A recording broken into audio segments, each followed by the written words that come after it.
Thank you, member. You don't need to thank me for the time. You've earned it. We've all earned it. Saanich North and the Islands. Thank you, Mr. Speaker, and I rise today to speak to Bill 28, and I'll do my best to speak to Bill 28 and not just directly to the comments that were just put on the record, although it will be a bit challenging for me, because I think that what's important to acknowledge here is, while I share the frustration with the member from Nechako Lakes that 150 or 160 pages of legislation were put in front of us to debate with less than 6 days to do it. And that is particularly challenging because the changes that are being proposed in legislation, in the legislation that's been put on the table for us are important. And while I disagree fundamentally with some of the items that have been raised and the way that they've been raised, I think that it's the exchange of ideas and the exchange of different opinions that help us in this place better understand what's being proposed, and it's the exchange of ideas that will help government in terms of understanding the impact that the changes are going to have, and that everything that we do in this place necessarily will have some impact. Otherwise, we wouldn't be doing it. But it is particularly challenging to give the full due care and attention to 160 pages of legislation, highly technical changes that are being made, and to be able to pay full respect to how those proposed impacts or how those proposed changes will impact and will, how they will impact the people, the sector, and the economy of the province of British Columbia, revenue, all of those important aspects that we need to be having definitely in front of us as we're debating and doing this work. It becomes very, very difficult when we are not given the benefit of time that is necessary in order to give a full account, I think, to the changes that are needed to be made. Because there are changes that need to be made in forestry, in the forestry industry in this province. I think that the aspects that I find most troubling with what has just been put on the record is that we apparently, from the critic from the BC Liberals, can continue to operate in exactly the way that we've been operating, pretending like we have an endless supply of timber, pretending like the only value that we need to be putting on it on our forests is the value of timber, and that we can have that debate in a way that we can have that debate in the context of what's going on around us. I find that to be shocking. You know, there seemed to be a part in the debate that I just heard where there's some kind of seems to be some kind of ongoing struggle between the opposing sides of this place about who's done more damage to the forestry industry, who has been the cause of which government, the BC NDP or the Liberals, have caused the most job losses in the industry. The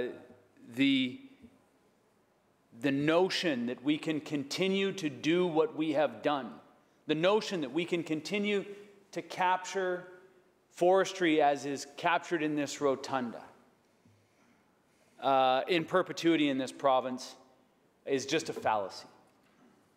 We don't have the benefit of those grand ancient forests that previous generations did because those were locked because they are in the desks of this place and on the walls of this place and many, many places around the world. So, you know, I don't share the same opinion of the previous member who spoke in my attachment to the way things were. But that should not be misconstrued that I have any less fear for the impacts of a declining forestry industry or the decisions that are being made on the people that are in the forestry industry. I think those two are often misconstrued. Simply because I don't think that the forestry industry can continue to exist as it has in the past does not mean I lack compassion for the people that are working in the industry. In fact, we've been long advocating, first as partners in a confidence and supply agreement, and now as members of the opposition, for fundamental changes to the forestry industry in this province.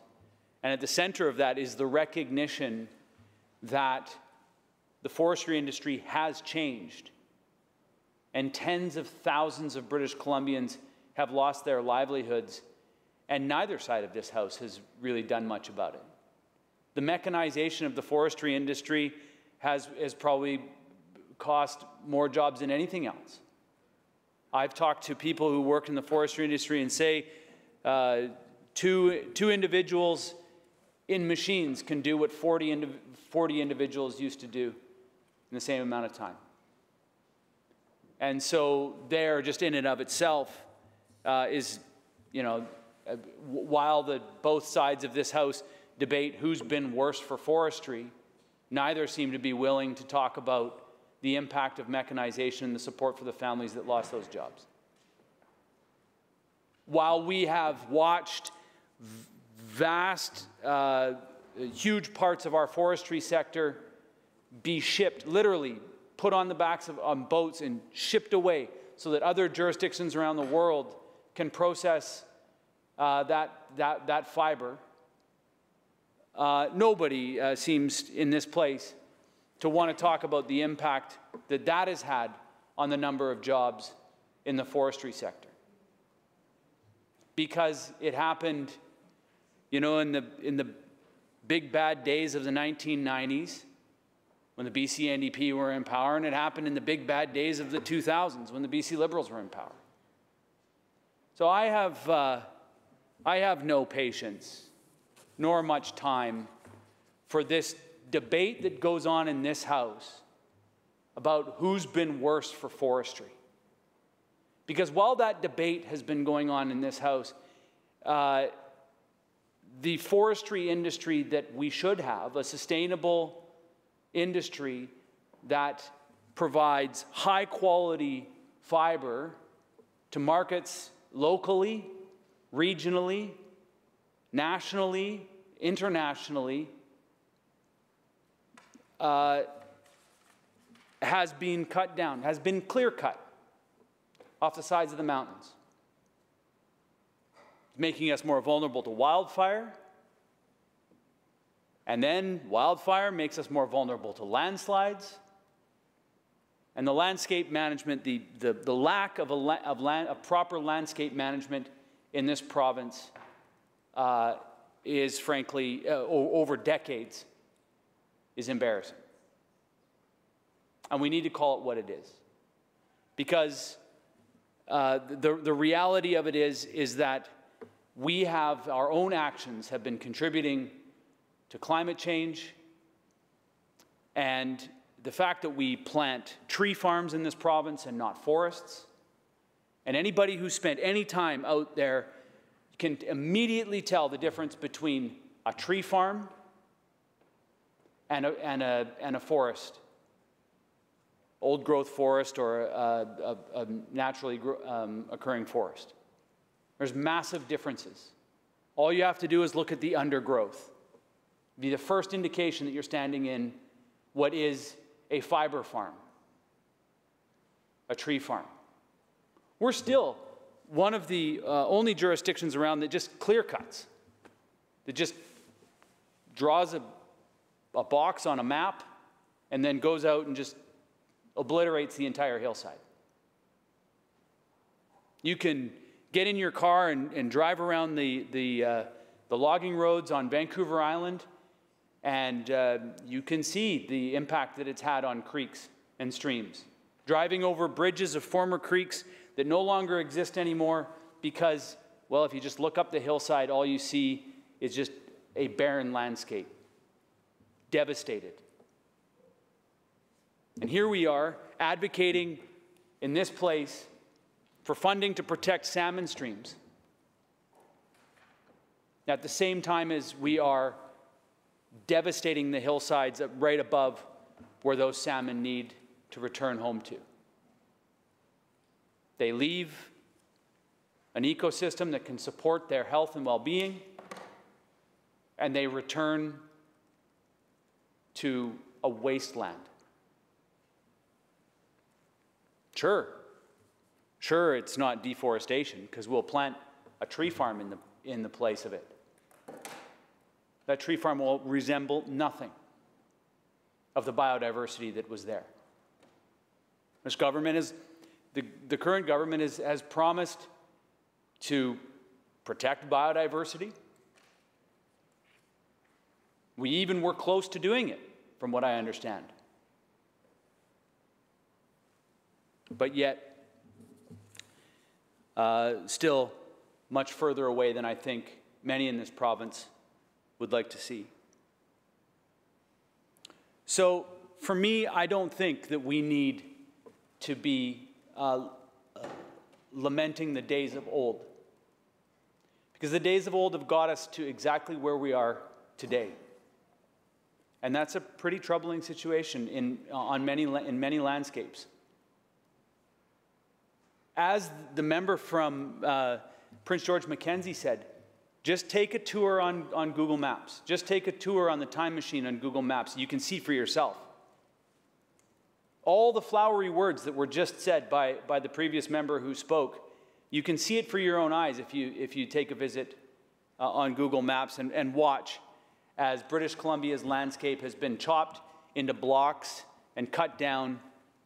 And then we have to deal with the economic, social, and environmental devastation that we are going to be debating in this place tomorrow.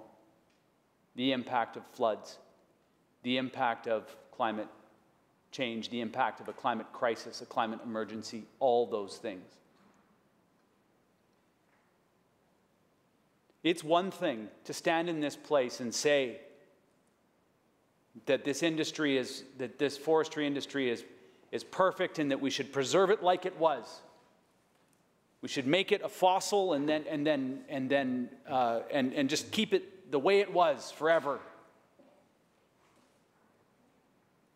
I just encourage anybody who has the means and the ability to go out and look at it for yourself.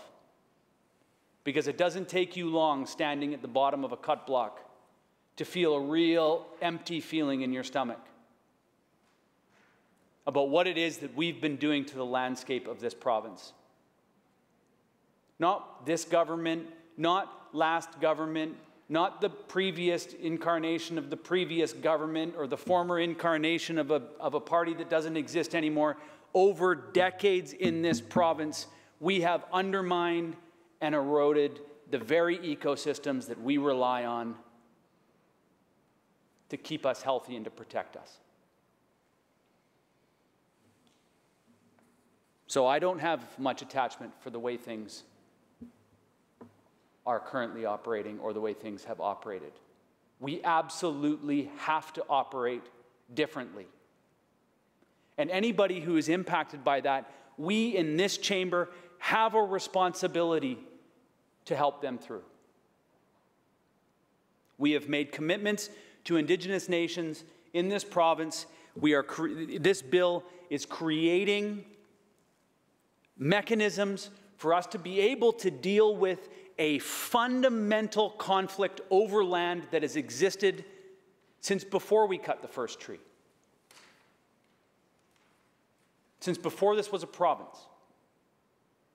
In fact, we are dealing with those issues now because when those boats of Europeans first showed up on the coast of British Columbia, they looked and they said, look at the timber. We can build the Royal Navy out of that. And by the doctrine of discovery and the doctrine of terra nullius, we can grant ourselves the authority to do it. And frankly, that's how we've been operating every incarnation of every government from that day forward to this day, today, that we're looking at legislation that will look at special areas, special purpose areas. There's a reason why special purpose areas, as I understand them, are area-based and not volume-based, because Indigenous nations' territories are not volume-based, they're area-based. We can lament the fact that we have been, or we can complain about the fact that we've been looking at the forest on volume all we want. It doesn't, it has no connection to the fact that we have a fundamental responsibility to ensure that we're looking after the primary conflict that has existed in this province and in this country, but we're responsible for this province, and that's the conflict over land. That's the statements that we've made about sovereignty and title and ownership of land over vast swaths of this province that the courts in our province and our country have been saying to us for decades, you need to sort this out.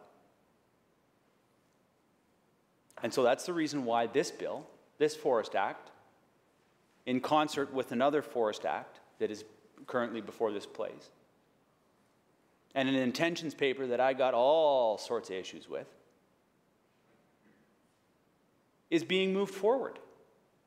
And it's the debate in this place that I think will hopefully improve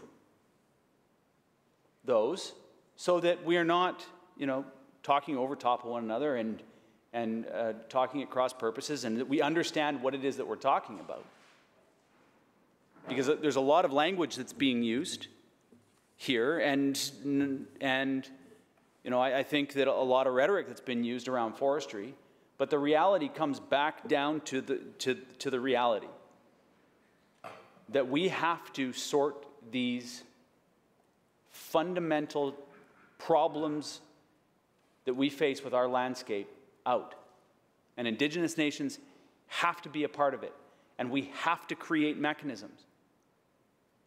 The Chilcotin decision in 2014 should have been a flag for anybody in this province who's been paying attention to forestry, the forestry industry, and the issues that have been related to title, rights, sovereignty, decisions that are being made. The Blueberry River First Nation decision that came down this summer should be another flag for people that we cannot continue to undermine every single aspect of Indigenous nations by having one conversation at this time and another conversation and another conversation and another conversation, and never talking about the accumulative impacts of cut block after cut block after cut block. We're not talking about the 15 cut blocks that came before.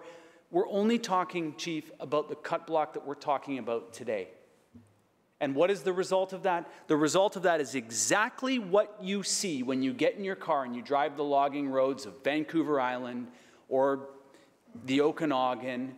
I drove those roads in the Okanagan as a kid growing up. I was sick to my stomach when I flew up there 2 years ago, because the forests that I remember being there were laying horizontal or they were already gone. And we're wondering why it is that entire hillsides are washing down into rivers and creeks and streams, destroying infrastructure in this province at the cost of billions of dollars. And somehow arguments are going to be made to muster a defense for that kind of behavior. It's mind-boggling. So, while I will stand up and debate aspects of the way the government is doing this work needs to be done. While the work that's being proposed in this legislation may not be how I would have done it, or how it's being articulated may not be how I articulated it, or how I would articulate it. I might, have a different opinion about how we should be engaging with Indigenous nations as partners. I'm going to do my best to try to separate the two pieces of legislation that are in front of us and do my best to try to speak to the one that is here in front of us today, not get carried away on another piece of legislation or on an intentions paper that is apparently providing the overall framework. The reality of it is that our industry is consolidated into a handful of companies that have an incredible amount of power and an incredible amount of information about our landscape. And that's exactly the way it's always been, really. I mean, there was a point in time when there were a lot of small companies, community companies, family companies. But the reality of it is that I think that it's important for us to go back and be reminded of the fact that big multinational corporations have had their hands on these resources at the very beginning. What we talked about it, Louis Riel Day yesterday, and the Hudson's Bay Company, selling land to the Dominion of Canada, was at the heart of the Red River Rebellion and the creation of Manitoba.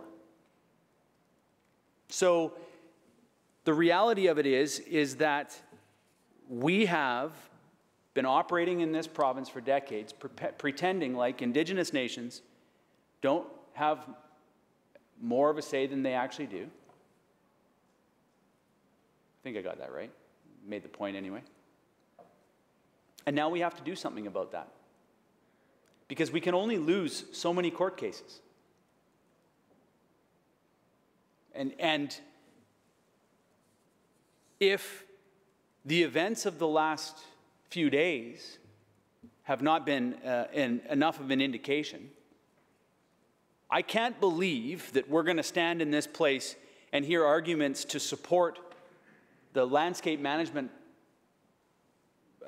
regime that we've had over decades in this province, and then tomorrow stand up and have an emergency debate on the impact of massive floods, the impact of climate change, and the impact that our own decisions over decades in this place have had on the landscape of this province. I mean, I guess we might, but that would, I think, indicate a level of cognitive dissonance that is truly shocking. So I think that it's important to acknowledge that, as I have done here in the opening comments, that the current state of affairs in this province have not been, they have been serving interests that are not necessarily those interests of the people of British Columbia. They've certainly not been serving the interests of the flora and fauna of this province. And so I think that it's important that in concert with what is being proposed in the other forestry bill, that we change our approach to landscape management in this province. And in order to do that, there is going to have to be some changes to how the business of forestry operates in this province as well. That doesn't mean that there will not be forestry in this province. I don't want anything that I'm saying here today to be misconstrued as not supporting a sustainable forestry industry in this province. The Wild West forestry industry, I don't support. But a sustainable, selective forestry industry that recognizes that we have a responsibility and a duty to ensure that we are not undercutting our ability to continue to survive on this landscape as well, and that we have a duty to future generations, must be reflected in our forestry policy, and it has not been.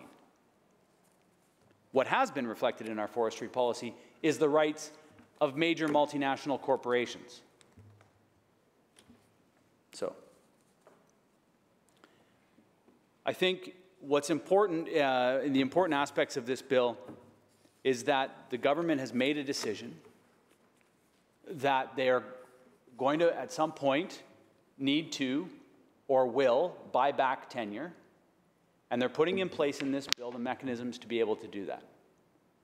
Complex formulas, pages and pages and pages on end of complex formulas about how to compensate for tenure and AAC and are in this bill.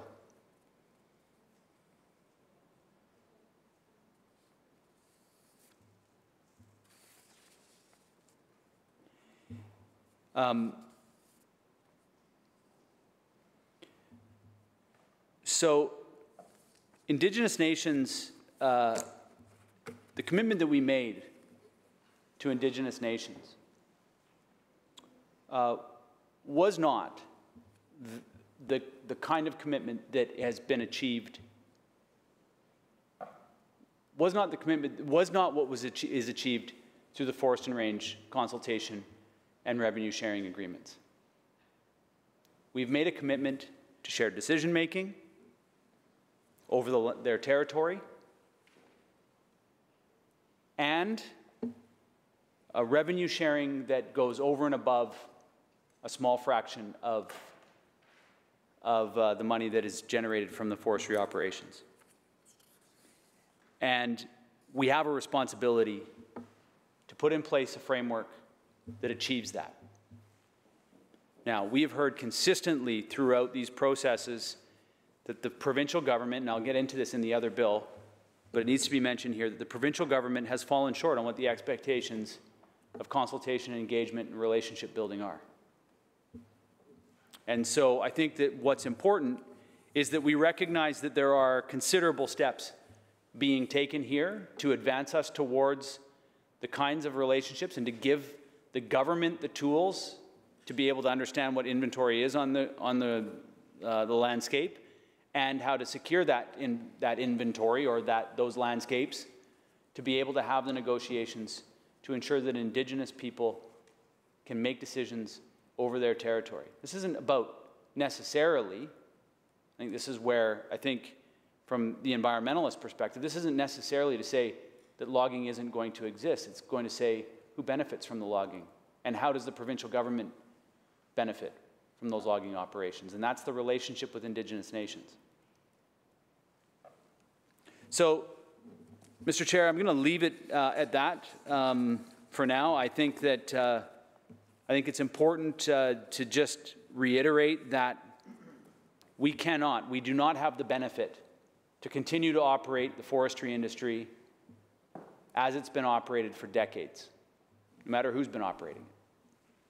We have to fundamentally change. The courts have told us we have to change the relationship with the landscape, our relationship with the landscape, and our relationship with Indigenous people at the center of that conflict. Anybody who's been on the landscape knows that the kind of debates that we're having in here are not reflected in the patchwork of trees and forests that are out there. We've done considerable damage.